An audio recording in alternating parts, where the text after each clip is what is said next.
Assalamualaikum warahmatullahi wabarakatuh. Kembali lagi di game Technospot Channel. Di video kali ini kita akan kembali membahas seputar dunia IT, yaitu mengenai apa sih desktop environment itu. Di sini saya telah seperti biasa mempersiapkan materinya terkait bahasan kita kali ini, yaitu desktop environment. Mari kita secara bersama-sama membahas mengenai materi ini. Kita langsung saja. Di sini apa itu desktop environment? Pendahuluan. Nah, saat menggunakan Linux, kita sering mendengar istilah desktop environment, atau bisa disingkat seperti DE.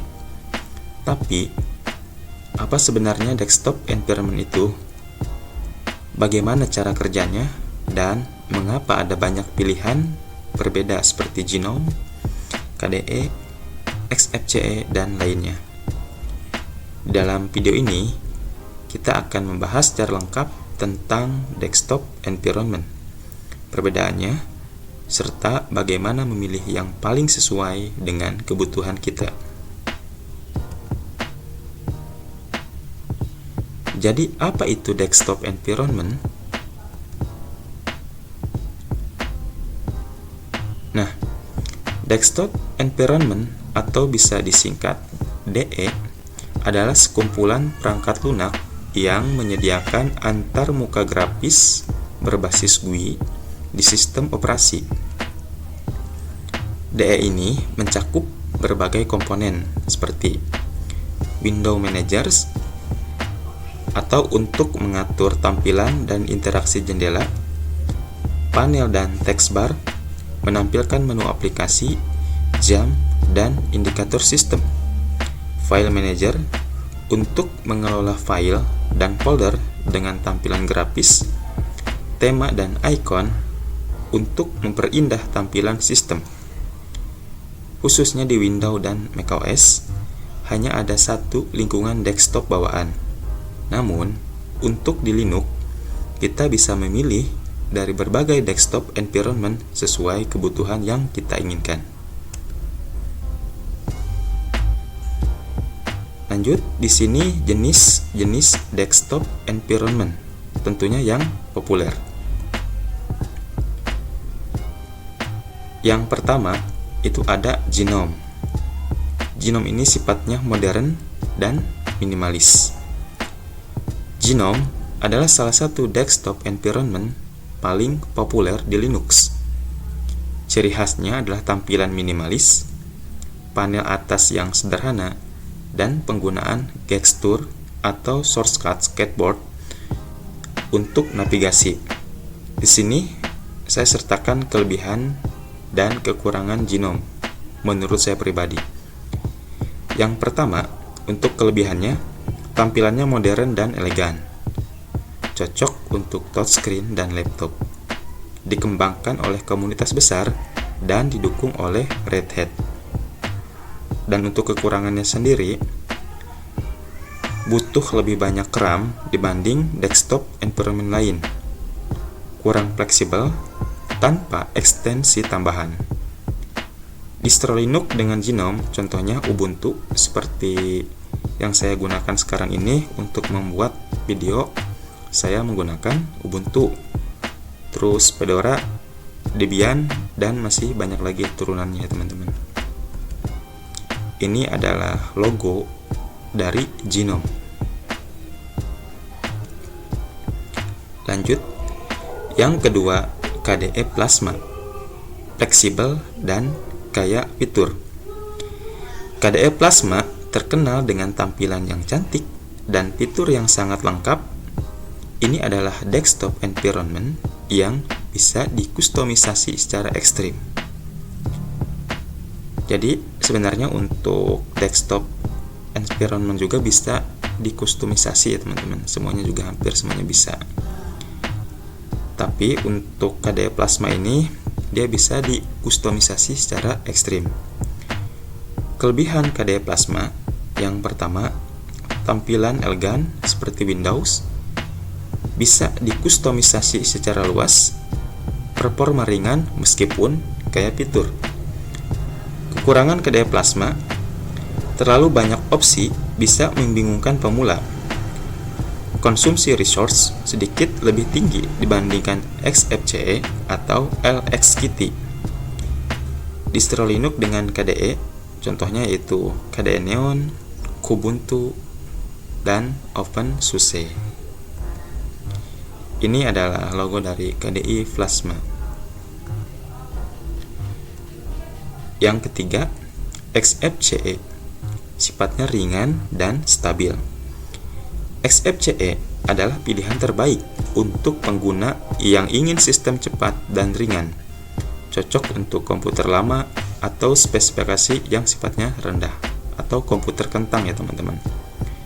Kelebihannya sendiri yaitu sangat ringan dan hemat RAM, tampilan klasik seperti Windows XP, stabil dan jarang mengalami bug.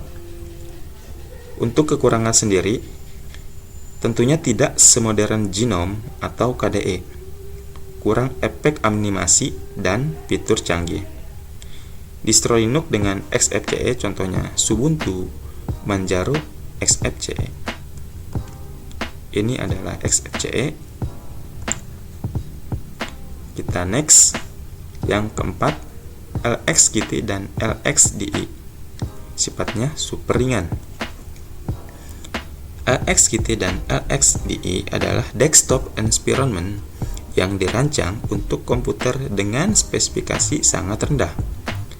Kelebihannya, super ringan dan cepat, cocok untuk hardware lama, konsumsi daya rendah. Dan untuk kekurangannya sendiri, tampilan agak jadul, fitur lebih sedikit dibanding KDE atau GNOME. Sini distro Linux dengan menggunakan desktop environment LXQt atau LXDE yaitu Ubuntu dan Fedora LXQt.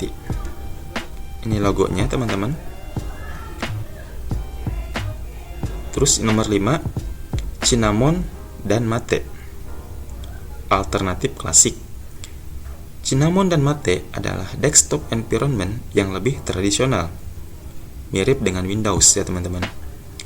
Cinnamon dikembangkan oleh Linux Mint, menawarkan tampilan modern tetapi tetap ringan. Mate, Box dari GNOME 2, cocok bagi yang suka tampilan yang sifatnya klasik. Distro Linux dengan Cinnamon atau Mate, contohnya Linux Mint dan Ubuntu Mate.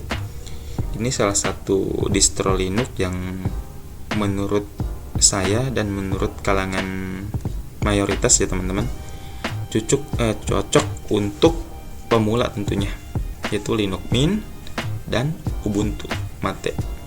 Tentunya Linux Mint tampilannya sama seperti Windows 7, seperti itu.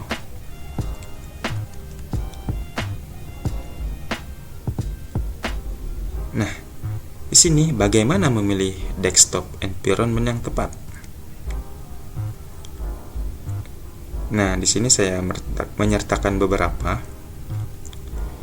Contohnya ada 4 ya teman-teman.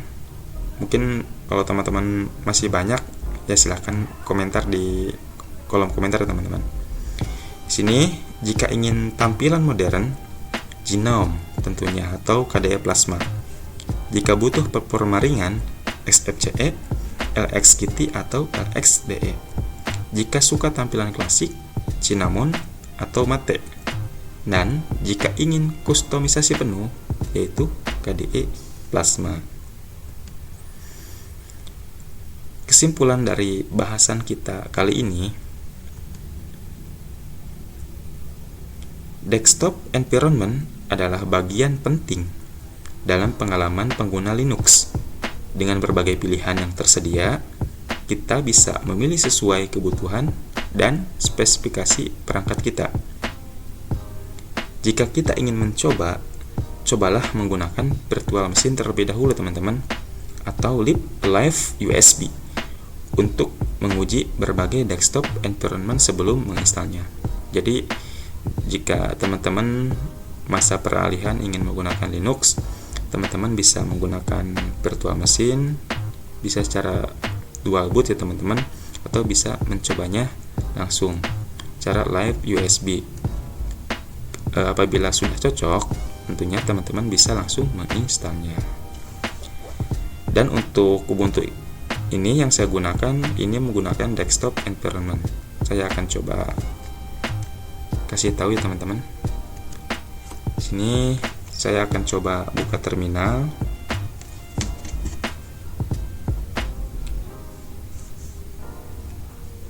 Untuk cara mengetahui spesifikasi komputer kita di terminal, kita bisa menginstal yang namanya Neopets, dan apabila sudah menginstal tinggal ketikkan yang namanya Neopets, lalu tekan enter. Nah, untuk Ubuntu sendiri di sini saya menggunakan 24.04.2 LTS, tepatnya sudah 1 tahun lalu ya teman-teman.